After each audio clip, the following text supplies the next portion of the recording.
another episode of Politically Depressed. As always, I'm your host, Ayman.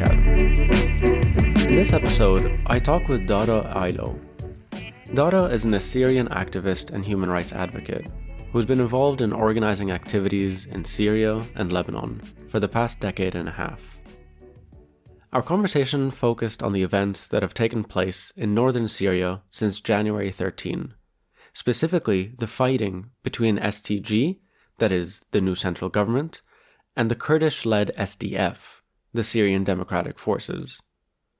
What began as military operations to capture the whole of Aleppo, of which some neighbourhoods were held by the SDF, ended up being a wide-ranging conflict that saw the central government control large areas like Deir Azzor and Raqqa. Meanwhile, the territory controlled by the SDF shrank significantly. When we were recording the episode, the fighting was still going on, and there was a real, tangible fear amongst Kurdish communities of a war of extermination, as they described it, an existential war. This episode was recorded on January 24, and that's important to note, because things have really changed since. After the recording, we learnt that a ceasefire was announced by the Syrian government. Then, 6 days later, on January 30, a comprehensive agreement was signed between the transitional government and the SDF, which included a ceasefire and gradual military and administrative integration. The conversation you're about to listen to, like most of the interviews I do on this podcast, is not one that focuses on geopolitics, on large narratives, or on predictive analysis about what's going to happen next. Instead, as though sitting in a cafe in Beirut, it's two people who are deeply connected to the current moment, seeing what's happening on the ground, but also the discourses online, and connecting with their shared grief, frustrations, and thoughts. Of course, it goes without saying that we stand in solidarity with the Kurdish people, and with all people who are struggling under systems of oppression and domination. Now, before I start this episode, I'd like to remind you all that this podcast is part of the From the Periphery Media Collective. And if you'd like to support this podcast and support the collective that it's a part of, please consider heading over to patreon.com/fromtheperiphery and become a member for as little as $5 a month. You'll really help this podcast grow, but also all the other really cool work we do at From the Periphery. So, with that said, this is the episode.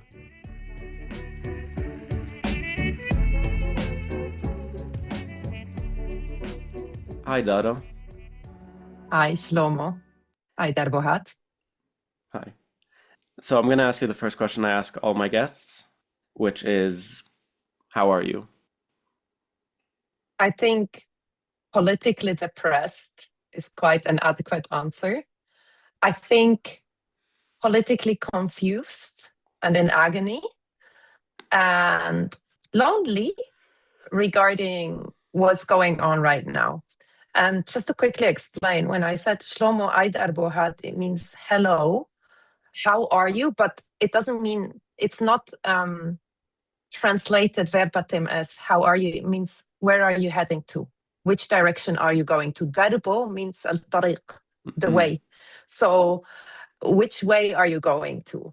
And I think with what we're going to talk about, as well as my opinion or my position, I have no idea at which direction we're going to. I don't know which path we're going to head to for Northern Syria. Yeah. That's actually very interesting. And I think there's like parallels with, I'm learning German now. And sorry to start with a digression, but wie geht's, right? Yeah. How goes it? And exactly. I noticed it's the same in English, but we don't really think about how is it going in terms of movement. Exactly. But that is quite deep.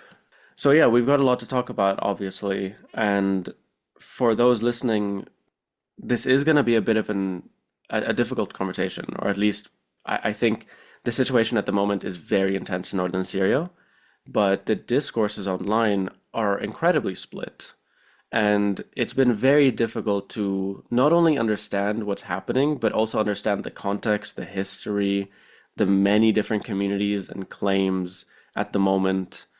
And we're going to try and unpack some of this, and especially from, our positionalities. Mhm. But it's almost inevitable that we're not going to be able to say like everything, and that we're not going to say everything that everyone wants to hear. As in, we're not going to be able to satisfy everybody. I think everybody's not going to be No. satisfied 100%, because my issue of the last couple of weeks is that there has been this formation of these camps essentially. Like, first and foremost, I want to ground this conversation before we get into anything, that there are communities in the north of Syria and northeast Syria that are at threat. Kurdish communities, Yes. Assyrian communities, and other minorities. This is a real situation that is like not just about discourse. And our attention should always be focused on those that are threatened. And we know, like, this new Syrian administration, we've seen what the soldiers of the Ministry of Defense have done in places like Sahel and Suwaida. And so that's the main focus. There's Yeah. also this inability, I think, online to really understand what's happening, because there's just, I don't know, it's been difficult. So I guess that's where we're going to kind of start the conversation. I think the first thing that comes to my mind when you also started talking about the two camps is the lack of empathy the two sides have for each other and for each other's fears. Like, minorities are scared, and I've been talking about that since November 2024. There is fear, and this fear does lead to actions and reactions, obviously, that are not very politically well thought through. At the same time, the other side has also this fear of sliding back into whether it's sectarian narratives or giving up onto the revolution and the sacrifice that was given for the last 15 years. And even there as well, there is no empathy towards both sides, like putting their feet down deeper and not trying to have any understanding into the dynamics of each other. And here, when I'm saying that, I'm not talking about armed groups, I'm talking about civilians, I'm talking about communities and civil society. Before we get into like the icky stuff being SDF versus the Syrian Arab Army, I can't believe I call them Syrian Arab Army at this point. But Mm, but right now what I'm talking about is the people, activists, people who shouldn't be activists with online access, like putting their foot down into this campus thinking, as you called it, and having zero understanding or even willingness to empathize with the fears or the concerns or the wishes of either sides yeah. in Syria. And the other thing is also, it's not just two sides. Syria is way more complex than two camps. And I think this is also why I really wanted to talk and why I feel politically lonely, because I'm a third party. Mm, I am neither this nor that. I'm not with the Syrian government. I'm also highly critical of the SDF and Kurdish governance as an Assyrian person. So, like, this is where I want to touch onto the conversation with the nuanced thinking yeah. I've been trying to advocate for on social media. Which is really not a place for nuance. Which, but I found myself in a very similar situation. And what kind of astounds me about this current moment is people's inability to build off of the knowledge that's been gained just in the last year. So, because a lot of the same discourses were happening around Swaida. And Mm. so there were quickly these two camps forming. And again, there's this interesting thing where it's like there is one camp, I'll say, that is more, the urgency they describe or prescribe to the moment is more real. Yeah. Basically, what I'm saying is that Suwaida was the first major example that I was noticing. Obviously, we had the Sahel massacres, but like Yeah. Suwaida, there's much more discourse, let's say, wherein I'll call them Sunni Syrian Arabs. They don't like necessarily identify as such, but this is the camp that was essentially forming because in opposition to the Druze and Druze Yeah. communities, that they would only talk about al-Hijri, this sheikh who took up arms, who is a very shady character who does Oh, wait. like have direct ties with Israel and is now literally being armed by the Israelis. But basically, it's like one camp was just describing a kind of righteousness of the actions of this transitional government and the Ministry of Defense in Sweden because Mhm. of Al-Hijri. And it's like, well, but the Druze communities, civilians, clergymen, they're being attacked. They're being like ethnically cleansed in so many villages. And there was like a complete lack of empathy to understand that.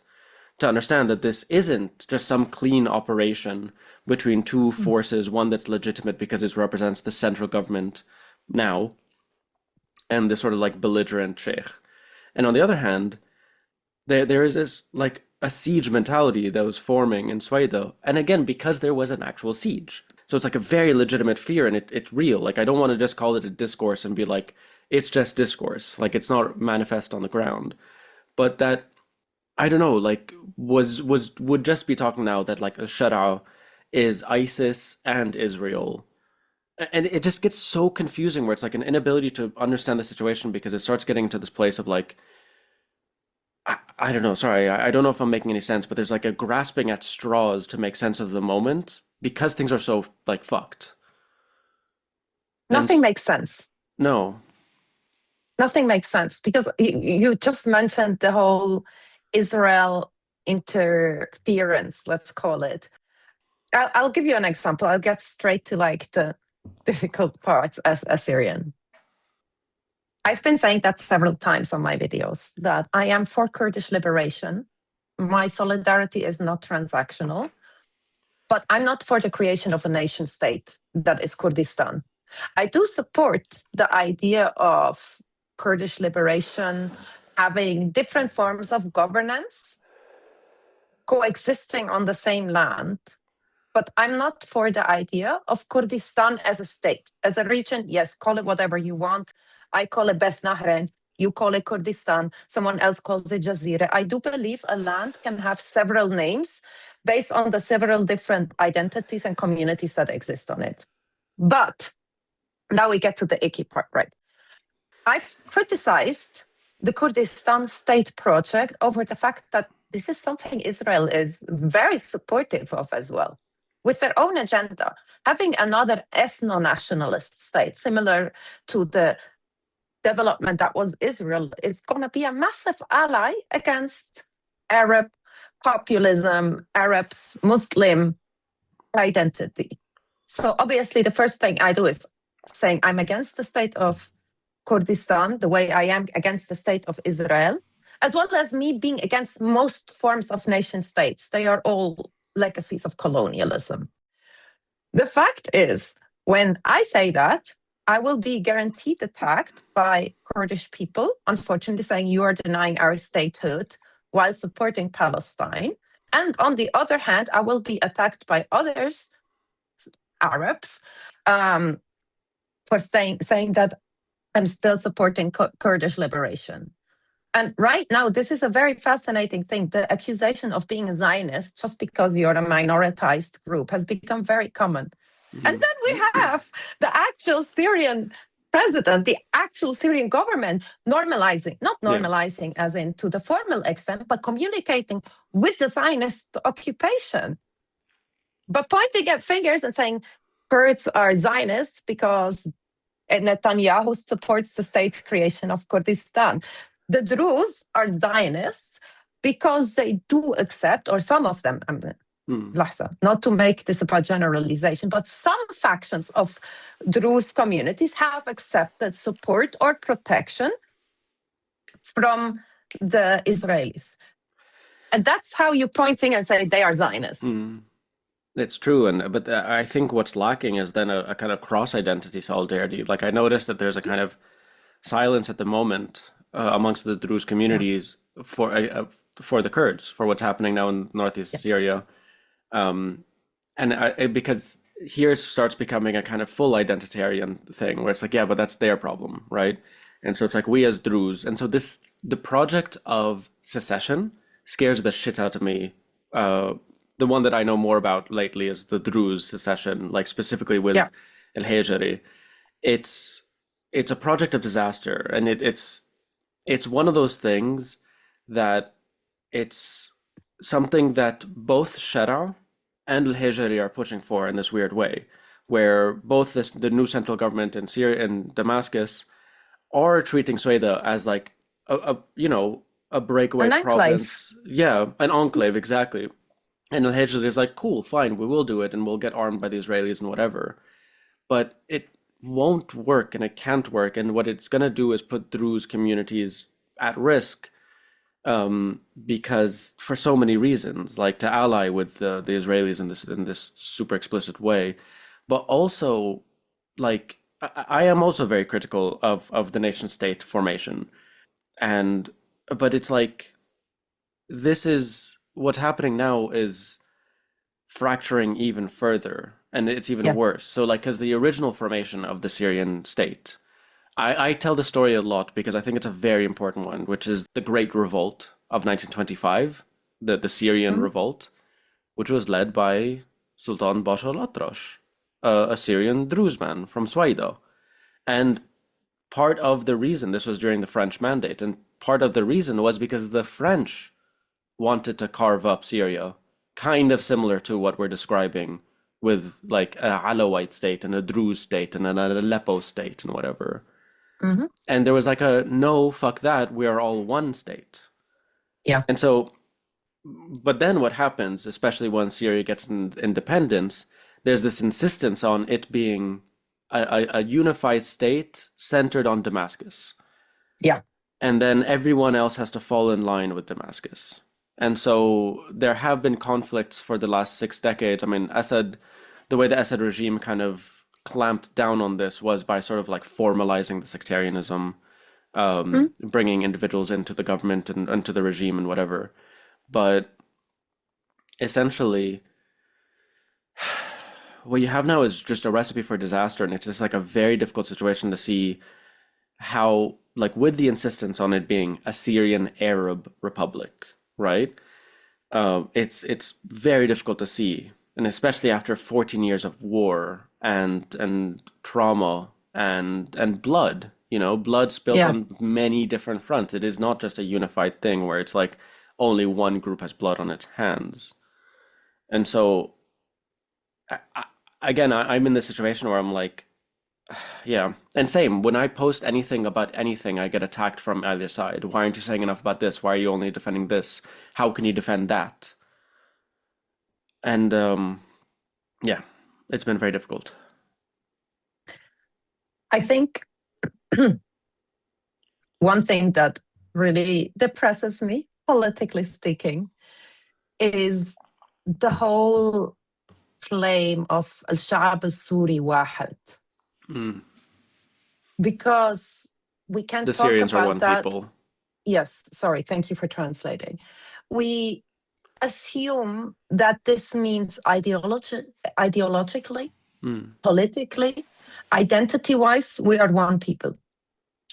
I wrote an article in 2023 about my struggle of feeling a part of the Syrian civil society and the activism circles as someone who's not fluent in Arabic.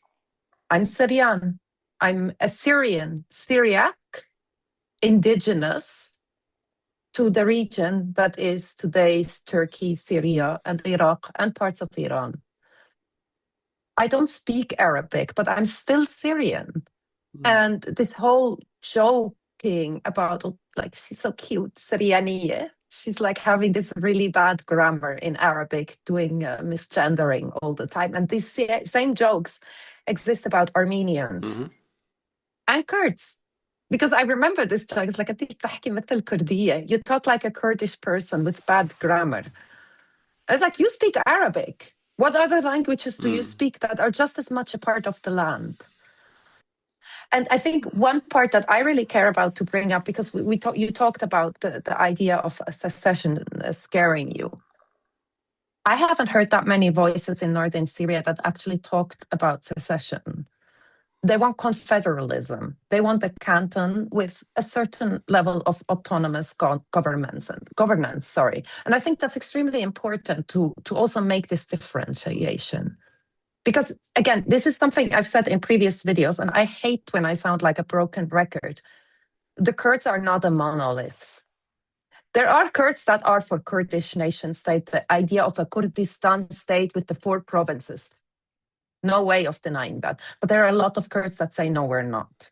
There are Kurds that are standing in solidarity with Assyrians, acknowledging their historical responsibility in my people's genocide. And there are the ones that are calling for genocide against my people in Iraq, in Kurdish, northern Iraq.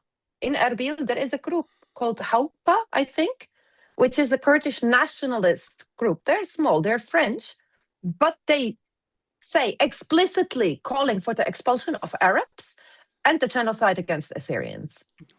So this is why, I mean, people thinking in monoliths and claiming that Rojava is trying to separate and become a nation state in itself, it's not true. It's not factual, and it can't be applied to every single person living on that land. Yeah.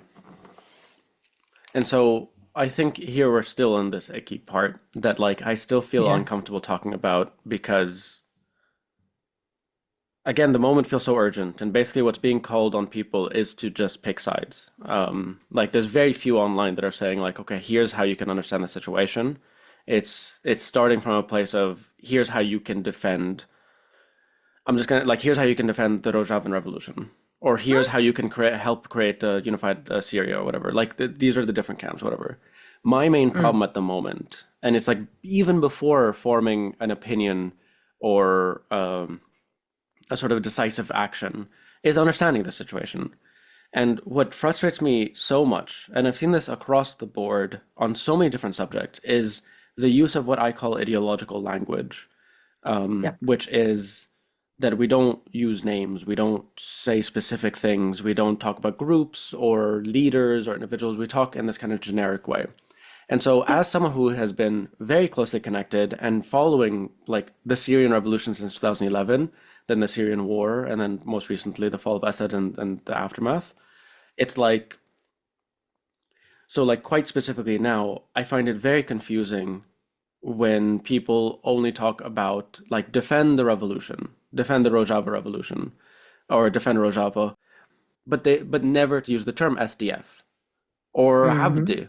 The only people talking about Muslim Abdi are those that are like attacking him or attacking the SDF or like listing the crimes that they've committed and like the crimes that they only recently committed also in Aleppo, but also like the fact that it's a governing body that's not just overseeing a revolution, which again, I should note, there are some things, there are some democratic experiments that have happened in Northern Syria that are very fucking cool and like are really interesting and are really powerful and really inspirational.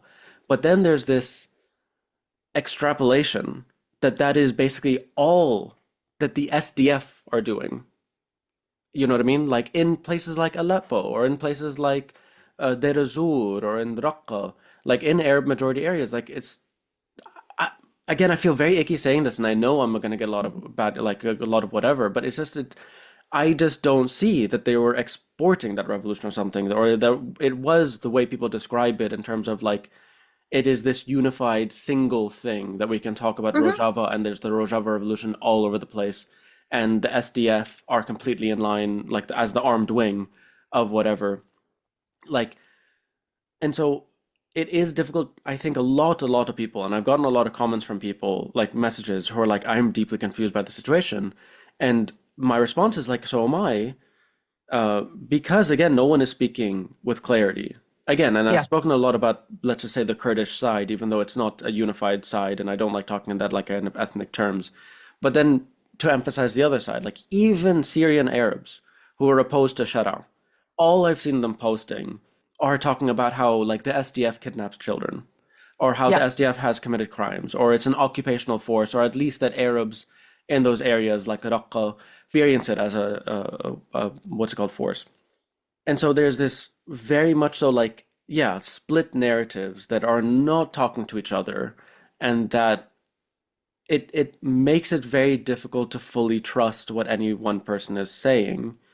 And again, I think this is a crisis, like a complete discursive crisis, where everybody who I had been listening to across the board in Syria, I had become quite sus to me. Like I can't fully, are they saying this because this is what's happening, or are they saying this because this is, you know what I mean? Like A a sort of fact. propaganda. Yeah.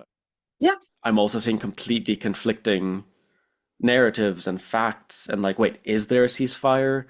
Has this happened? Did Abdi say this in Damascus? Did he say that? It's Mhm. all just been really, really confusing.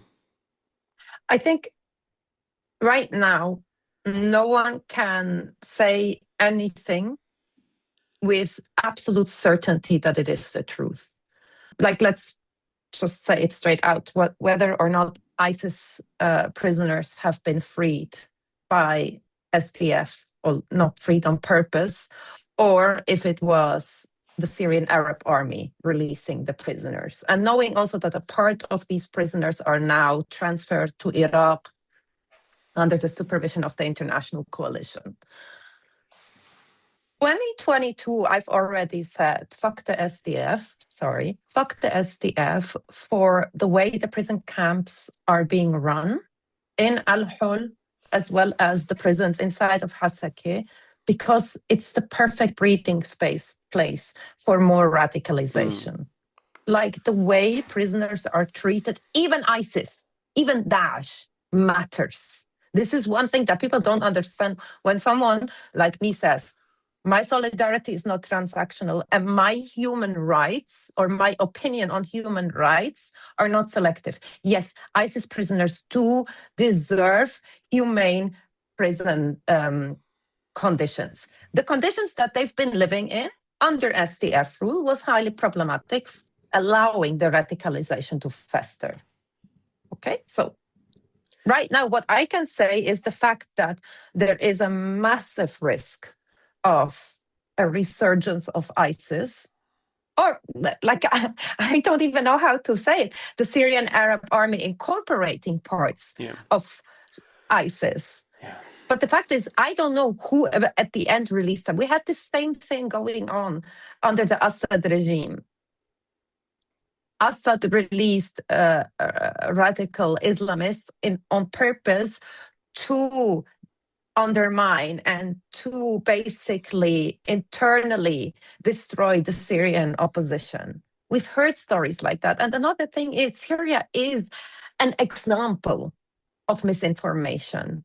Like the misinformation and the propaganda about the white helmets being an aesthetic project of Jabhat al-Nusra denies the absolute fact that there are people who are Sunni Muslims who might be more on the conservative side of things, but can still be unarmed humanitarian workers. Bashar al-Assad has done a fantastic job with his propaganda machinery. And what freaks me out is the new government is doing exactly the same thing right now against Kurds. And people are not questioning that because it fits their narrative. As long as we're not sliding into sectarian language that could be accused of being Assadist, we're fine. And this is really exhausting for people like us, Druze, Christians. Also, by the way, I hate calling myself Christian. I think it's very reductionist because I have an identity way beyond my religion, or I'm culturally Christian, or my identity. I speak a language, I have rituals and traditions that are older than what is today Syria.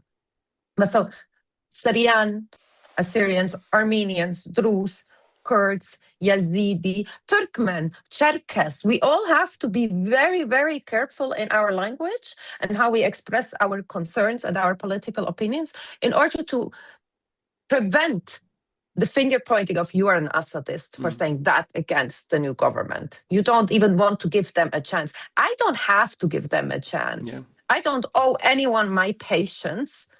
I have a right, just as any other Syrian, to be critical against Bashar al-Assad's previous regime as well as the current regime. under Shara. And I think one of the first example, and I'm sorry, like I'm going onto a rant now, is the fact that no one bat an eye when he came with his constitutional declaration. I don't remember when it was. Was it April last year?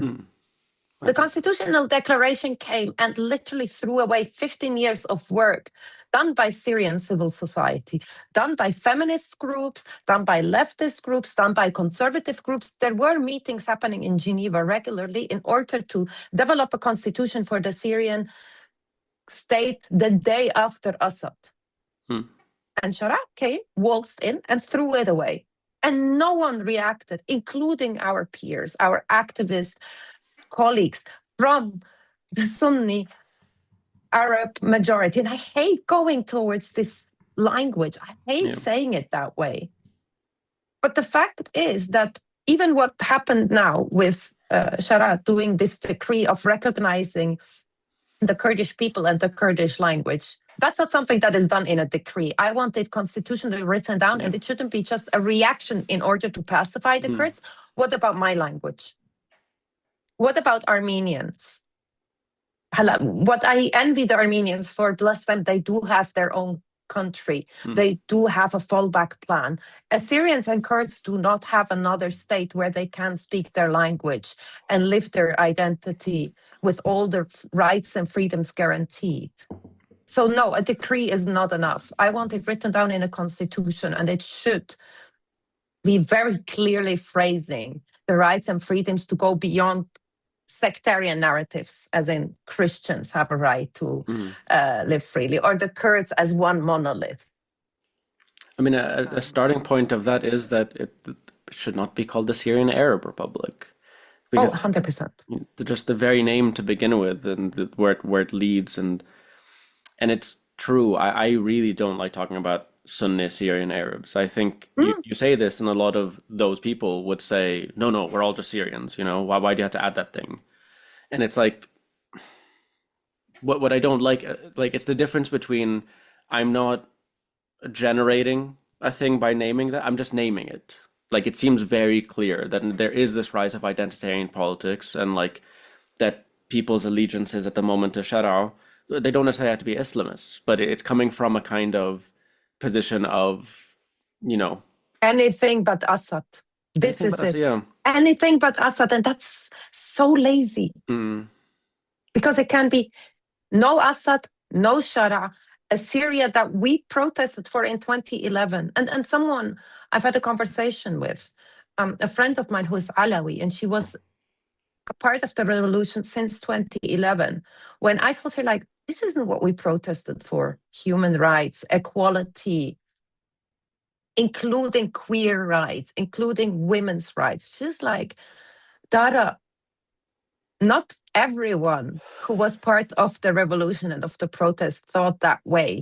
We just all had one common goal, which was getting rid of the Syrian Assad regime. But the demands of what we want in civil rights, yes, there were differences, but the problem is we didn't realize it until now, when it finally happened. And now we are actually seeing the true face of not everyone had the same values. Also, I think the problem there as well, though, is that people kind of, I mean, not people forget, but it has been 14 years. Like, that's a long time. And things have happened since.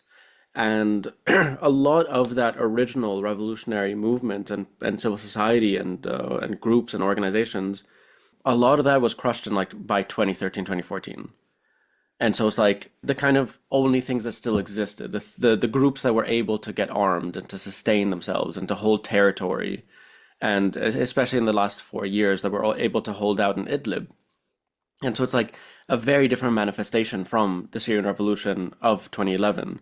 And people can't seem to hold that together in their minds, that it's like that they see what Shara is doing and saying, see, this is the Syrian revolution, where a lot of people are like, no, this is a person who is very clearly writing, and this is a very historical thing. Like, I find people exceptionalize Syria in this way, wherein like other histories can't apply, even though in so many historical situations with revolutions, that you have someone, a strong man, co-opting it, riding the wave of it, eventually taking power, and then doing his own thing for his own interests. Um, and very much what we're seeing now. And there's a phrase that scares the absolute shit out of me, which is "Man yuharrir yuqarrir," he who liberates decides. And to me, what I'm seeing, and I really don't like saying this or thinking this because it's a very scary kind of whatever, but I think it's reflected within the reality, is that that is the new Bashara Nahr al-Balad. Bashara, we're burn the Syria, country. Syria was liberated from the Assad regime, but we are not a free people. Yeah. We are not a free people. The fact that, again, talking about the feminist movement in Syria, talking about women's rights organizations, let's not only reduce it to feminists. There are women's rights organizations that don't fully have feminist values. Where was the reaction when suddenly wearing a bikini was banned on public beaches? Where was the reaction when a young woman from Latqiye, an Alawite woman, was kidnapped and forced into marriage? Where was the women's rights organizations or the feminism when women in Sweden were kidnapped? And now with Kurdish women, including Kurdish fighters. Like when we discuss like the rules of war, a woman can be a combatant as well, right? There are rules of war of who is a legitimate target or not. Like, let's go extremely pragmatic onto the topic. People don't understand, even if there are Kurdish women fighters, there is still a gendered aspect to the violence that is committed against them that has nothing to do with the rules of war. Cutting off a braid or throwing a female body off a roof, a woman's body, I don't like the word female, but a woman's body off a roof, or making any kind of insinuation into sexual enslavement of these women, even if they're prisoners of war. Again, I'm saying we're talking about brutal pragmatism that is international humanitarian law. There is gendered violence in it. And I'm waiting for my colleagues, for my comrades to be like, this is not okay. There have been so many opportunities and no one jumped on it to cry out loud. No, again, I think it was Raqqa. The SDF was expelled and kicked out, and we had this footage of Ministry of Defense forces, let's just call them that, tearing down a statue of a female fighter. Yes, and it's just this kind of thing that, again, people could only, Syrian Sunni Arabs could only see this as a moment of liberation from the SDF.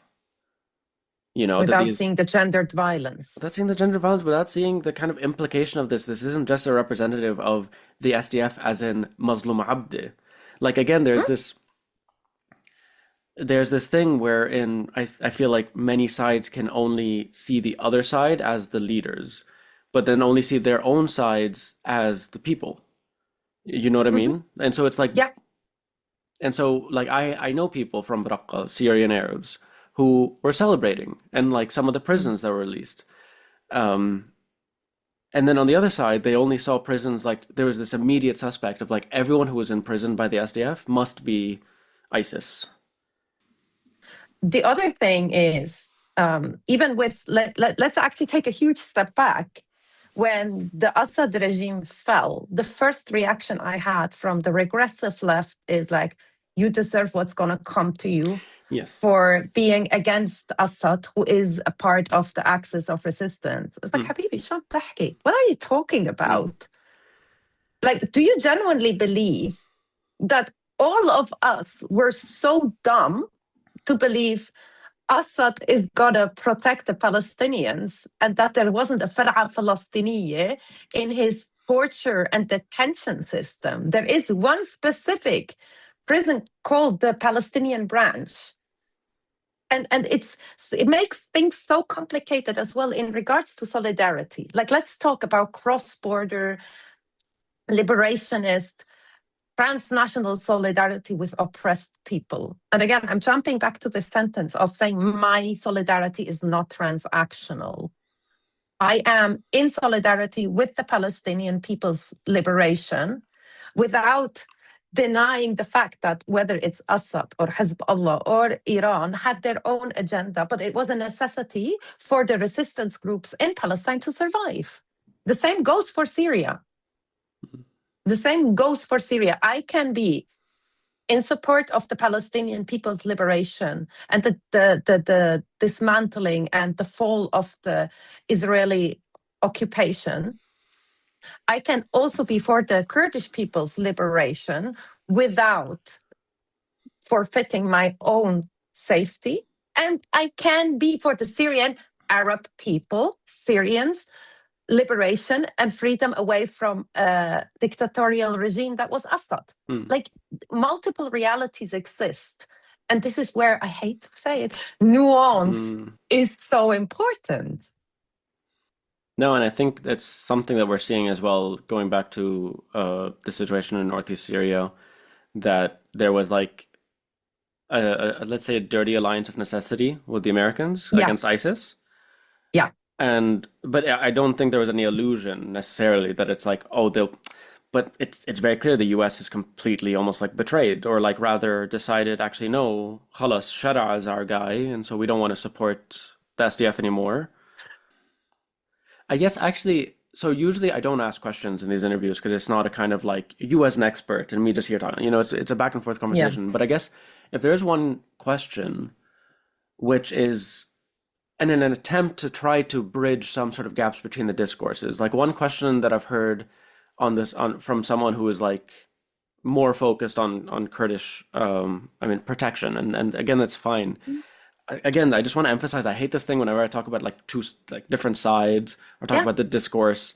It's not saying they're both equal and both equally wrong or something, and they're just both like speaking. It's like, anyway, I already said this at the beginning, but the question is, I guess, what I've heard from people who don't like or don't think that it's a necessity at the moment to criticize the SDF in this moment is that they are the only ones at the moment able to protect the communities in the Northeast against HTS, against the new Syrian government and the Ministry of Defense Forces. Oh my God, you're putting me on a difficult spot. I don't have to. We can go back. No. Okay.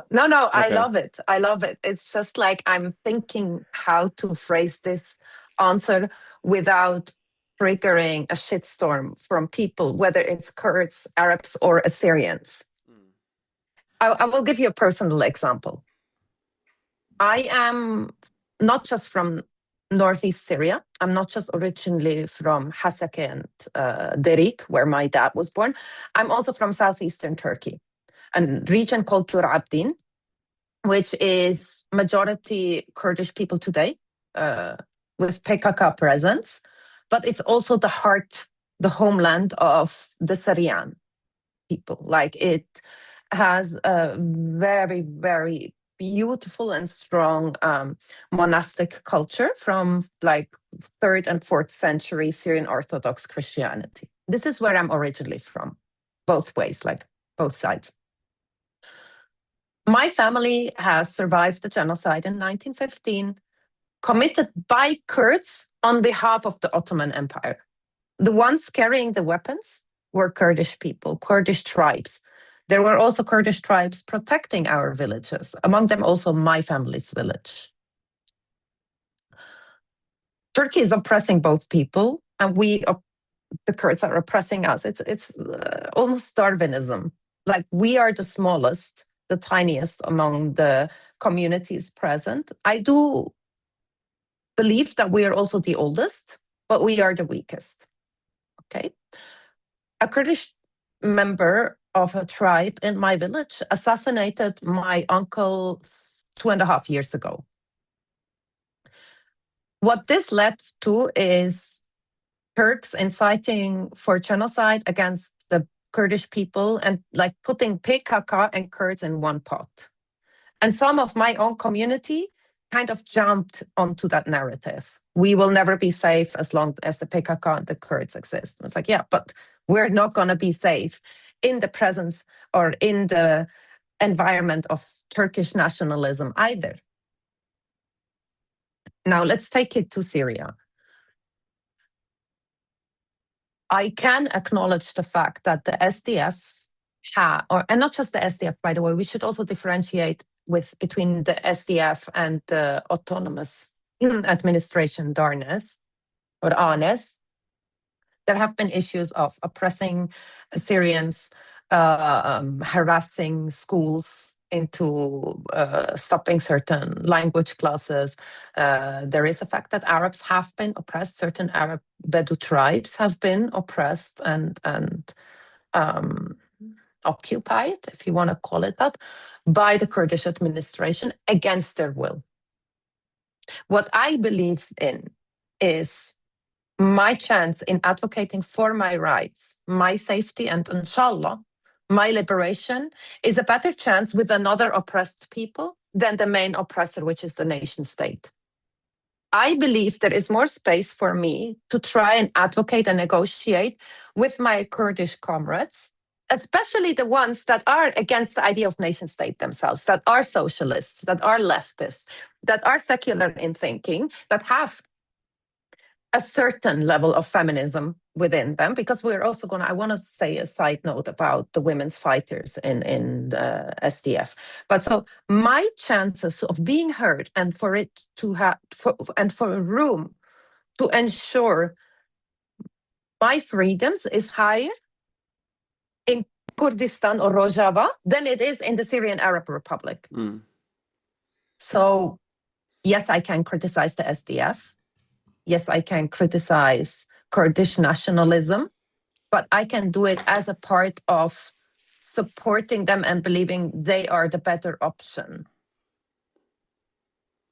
It's exhausting trying to justify my solidarity with a community that has committed crimes with me, but it has to do that I can take a step out of this like box-like thinking to see a bigger picture. My chance of survival are bigger with the Kurds, although they were the ones holding the guns shooting my people. Yeah. Because they've been shot too. They've been killed too. Yeah. Hala, I also know that I think I've heard from the last few decades that there's been acknowledgement of this from the Kurdish side. The Kurdish have slowly. Okay. Again, they are not a monolith. Yeah. There are Kurds that are left and there are Kurds that are right, that call for another genocide and who grab lands and who assassinate our people. And there are Kurds that have leftist political parties where they ensure, to a certain extent, a Syrian presence among their leadership. And by the way, so does Darnes.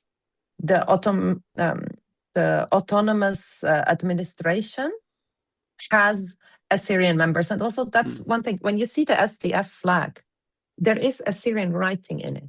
When you enter cities in northern Syria, it's going to be written in Arabic, Kurdish, Kurmanji, and Syrian. So even if we have all our criticism towards the SDF for a lot of problematic decisions, including the kidnapping of children and kidnapping of women in order to force conscript them, there is a certain gendered violence from their side as well. But at least my language is written. That's exactly one of those things that I only hear levied against the SDF from opponents. Like it's never, because I'm also very critical of a lot of things that like I'm a part of, you know what I mean, or like my people, or like from the Lebanese side. And what like one thing I get all the time is, it's not the time. It's not the time to criticize, you know what I mean? Like there's a war on.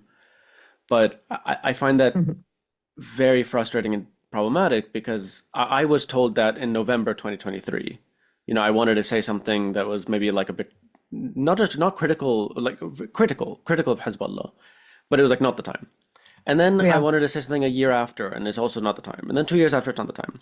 And what I say in those moments, even though it does have this effect of I eventually don't talk as much about some of these things and thoughts that I have and analyses, is like that was the mechanism of so many of our regimes. The Hafiz al-Assad implemented a state of emergency, I think after 67, and then it just stayed forever. And it's never the time to talk about it. And so I have this urge to be like, no, it's always the time to talk about it. Yeah, and especially coming from a feminist background, the thing that's always levied against feminism is like awlawiyat, priorities. But it's never the priority. It basically, then I invert it. It's always the priority. But again, this is one of those things that like creates that split wherein I'm just gonna say it. On the one hand, you have people just saying Rojava is a radical experiment in feminism and in democracy, and on the other side, the SDF kidnaps children and women and girls and so it's like this completely polarized discourse. Completely. Mhm. Like on the one hand, it is a utopic feminist revolution, and on the other hand, it's an oppressive anti-feminist force. Which again, it's not just to say that like, oh, therefore they're both equally wrong, but in a way they both have an element of truth. And I guess the thing that makes this so difficult is the moment we're in, wherein we know the threats that people face in the north. We know what the central government is capable of, and with its ragtag group called the Ministry of Defense. We've seen it before. We've also seen it now, like presently. But so I don't know. I don't know what to do in terms of one thing that my political engagement has a lot to do with discourse as a writer, but is in trying to clarify, make some knowledge accessible, understandings of the situation. But it's just I generally don't know what is the thing to say in the moment that is the most relevant. You know what I mean? But I just find myself kind of silencing myself Mhm. out of a fear of the backlash, but also genuinely out of a fear of I actually don't know what's the right thing to say because like there is a mutual exclusivity at the moment that is playing out. Like I don't know. I don't know. I'm It, genuinely yeah. it's also whatever you say will be weaponized by the other side. Like the thing about you and I and a lot of our small groups of peers is that we genuinely were with the revolution. We genuinely were for the fall of the regime. And when the time came for us to talk about shut up, I'm talking, for me, it started with Sahel. The first big red flag is now is not the time. It's a new government. It's like, this horrible thing. I hate this saying. It's like now is the time of monsters. The old world is breaking or being destroyed, and now is dying, and now is the time of monsters. And basically, we need that for a better Syria to come out of it. Like hearing this thing about constantly justifying things because it's a transitional government is bullshit. It's bullshit. What is so scary is if we criticize one side or the other, we are immediately thrown into these like oppositional camps, right? Criticizing the SDF, but also how they have dealt with the prisons. And it's factual that there were children in prison. But so was under Shara in Idlib. People used to call him an emir. People used to talk about the detention system in Idlib while he was having his rule without any attention from the Western world. And so was Bashar al-Assad. Like, we can't criticize them because now is the time. And we should have criticized the new Syrian government because that was our chance. Now they're too established. I think beyond just like what to say that is right and wrong is also just this whole thing of chewing on our words. This is something my mom always says. Chew on your words before you spit them out, because when you talk too quick without chewing your thoughts through, it's going to backlash. And Anna, I see from so many sides the spitting out of accusations, the spitting out of misinformation, and the increase of radicalization. Don't just reduce radicalization as religious, it's also in nationalism, and it is coming stronger. And we will reach at one point soon, we will be at the point of no return, where the monsters will stay for good on all sides. And our silence or our self-censoring has given them the space and enabled them on both sides to latch onto that power we've given them as the monsters that have to deal with the dying world. And so it necessitates dialogue and like Yeah. dialogue between ourselves and not just like between like the leadership and whatever, because I don't see a military solution in the same way that I don't see a military solution to like a lot of things, because the only recipe that seems like it can work practically with the sort of existing systems is not a centralized Syrian Yeah. Arab republic, but a decentralized, a federalized, I don't know what the situation is, but one that acknowledges that Syria is not an Arab country that has minorities, but is a multi-ethnic, multi-religious state that like, yeah. And so it's not just this like there is a majority in the minorities, you know, Mm. that are sort of allowed just to sort of like you can speak your language or whatever, but don't try and get all political. And that to me, like from reading the history, which I've been doing a lot more now, has been essentially a central tension within the formation of the Syrian state. The insistence on it being a centralized state with Damascus, the insistence on it being an Arab state. I do believe this new Syrian government will soon as well move against Sunni Arabs that don't adhere to their ways of ruling. And like I can give a one perfect example, which I love, and I insist for you to keep it in the podcast, is the first people who started selling alcohol after the end of Daesh, of ISIS in Mosul were Sunni Arabs, because it's our freedom. And we're gonna sell alcohol whether it's against our religion or not, and whether we are the ones consuming it or not. It's my freedom to do that. And we need to acknowledge as well, Syria, maybe it is because of the Assad regime's secular authoritarian rule. There are a lot of Syrians that don't live particularly conservative lifestyle as Sunni Muslims. There are Syrian women that don't wear the hijab but self-identify as Muslims. There are Sunni men that will never, ever, ever touch a piece of pork, but are absolutely fine with a glass of araq and listening to music that is non-religious. And I've heard of stories of what happened at the Conservatoire through the HTS new government decision making. And this is also a thing that like I want to kind of like take a step back towards the idea of solidarity. Is I will also stand in solidarity with every Sunni Arab who will be eventually oppressed by the current government. And I will stand in solidarity with every Kurdish woman who was, whether you want to call it forced or pressured into joining the SDF. I will stand in solidarity with every Assyrian who's asking for liberation and the freedom to speak their language, but maybe is queer, which is something that our church will never recognize or acknowledge. Like, again, my solidarity is not transactional. And my opposition will always be to the ones in power oppressing people, and it can be multi-layered. Assyrians can oppress other minorities, including queer people. We're not that oppressive because we're tiny and really small as a people, but I will call out the leadership of my community the way I will call out the leadership of the Kurdish community, as well as I will call out the leadership of the Syrian government. It goes back to something that I've been thinking a lot about, which is, I think I mentioned it briefly, when I talk about the crisis of discourse.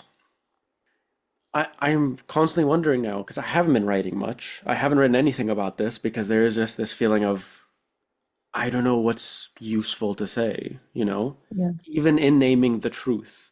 or naming the multiple layers of truth, which I think that's something that's completely lacking. This is what we talk about when we talk about nuance. It's just multiple layers of truth. One thing we didn't talk today a lot, and I kind of have to throw it in because I cannot go without having a podcast or a video where I talk about the Turkish agenda of genocidal campaign against Kurdish people and their obsession with Turkic superiority or supremacy is we've seen this symbol, which is the grey wolves. I don't know if you've seen it. I've seen videos being circulated right now online of people thinking it's fun to make this symbol or publishing videos with fighters, with Ministry of Defense members doing this symbol when they talk about Kurds. This symbol is of the Grey Wolves, which is an ultra-nationalist Turkic group that has called for genocide of most non-Turkic people in Turkey. And let's acknowledge the fact of the Turkish involvement in the current fights. Let's acknowledge the fact what happened in Afrin. We haven't talked about Afrin. In 2024 when the Assad regime fell. We did see members of what is back then called the Syrian National Army, which is a Turkish-backed faction, literally kidnapping Kurdish women, civilian women, by the way. Like, let's separate the whole pragmatism of prisoners of war. We are talking about civilian women being kidnapped. And the north of Syria around Afrin being occupied by Turkey. But the fact how repulsive it was for me to see the Turkish flag on the Qal'a in Aleppo, on the, what is the word in English? Castle, I guess, yeah. Seeing the Turkish flag being raised. So, like, we really have to acknowledge all these, like, agendas playing in. No, it's very difficult, and and a lot of people that I know who are very close to the situation, who have followed it for decades, like this moment, it's one of those things where it's not wholly surprising, but it is constantly surprising. Like it's shocking. Disappointing. One thing I do is I reach out to my comrades, Kurdish friends that are very, very vocal right now in their anger, in their fears. And unfortunately, through that, also slipping into this dangerous path of denying or justifying or like refusing any form of accountability for the SDF being problematic even before what's happening now. We're talking about the past years. And I always remind them that my solidarity stands with them. But please, let's be honest. I'm checking in on you. I'm so sorry what's going on. We are all in the same struggle. But let's not fall into the trap of simplifying or trivializing the complexity of Northeast Syria. And I also don't allow for anyone to trivialize it or to weaponize my difficulties with Kurdish governance in order to justify the violence against Kurdish people. Yeah. And also one thing, we didn't really get into these details.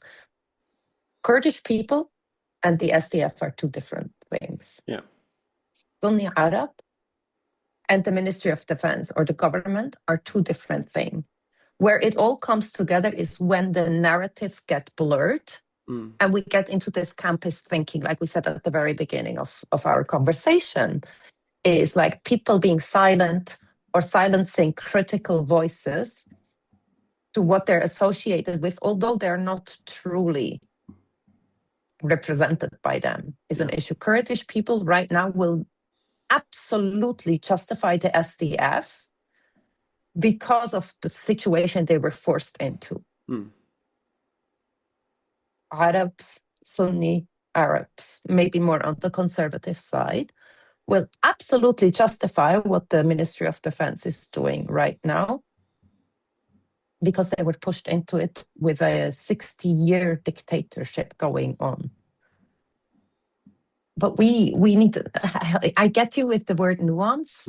Maybe it's an intersectional lens that we could use. We haven't used that word today, but we have to look at it with an intersectional lens, with a liberationist lens, with a feminist lens, with a historically considerate, not accurate, considerate lens. Well, what are the histories of all these different communities that have led to their positions today?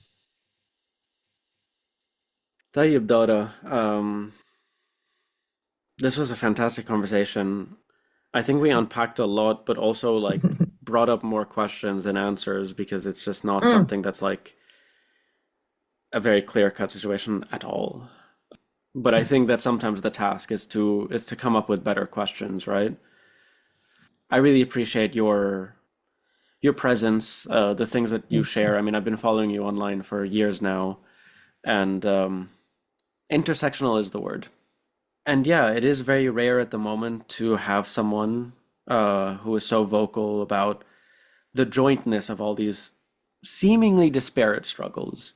And so I really appreciate you. I really appreciate you joining me for this episode. And yeah, is there anything actually in wrapping up that you would want to share? I mean, we can put anything in the show notes. I'm sorry that like I should have mentioned this before we recorded, but anything that you'd push people towards reading or following or looking out for? Okay. So the first thing I want to say is like I'm still politically depressed, but I feel a bit less lonely having this exchange with you, and we really did dig deep. So, like you say, like I was saying things that cannot be said in every single circumstance. So I do feel a bit less lonely. So thank you for that. I mean, I would encourage people to try and like research the complexity and the history of Assyrians, Kurds. Like don't just stick to modern history. Go dig deep, try to understand the complexity of the dynamics. And I mean, if you'd like, you guys can start following the Assyrian Movement for Collective Liberation, which I'm a co-founder of. We are young Assyrian liberationists, if we want to call us that. It started in solidarity with Palestine, as Assyrians who are vocal against Zionism, because unfortunately Assyrians have been also weaponized and instrumentalized by Zionist politics. And obviously our history and our presence in Swana, in Southwest Asia, actually more than North Africa, is very old and very long. That means we're also a part of all the various struggles, whether Iran, Iraq, Turkey, Syria, Lebanon, and Palestine. So we're still like in our early days, but if people want to learn more, they can definitely check out our Instagram page, or also reach out to me. I'm usually quite responsive on Instagram. Cool. That's great. Yeah, I'll have that in the show notes. And thank you all for listening. And yeah, thank you, Dara, for joining us. Thank you so much for having me and talking to me.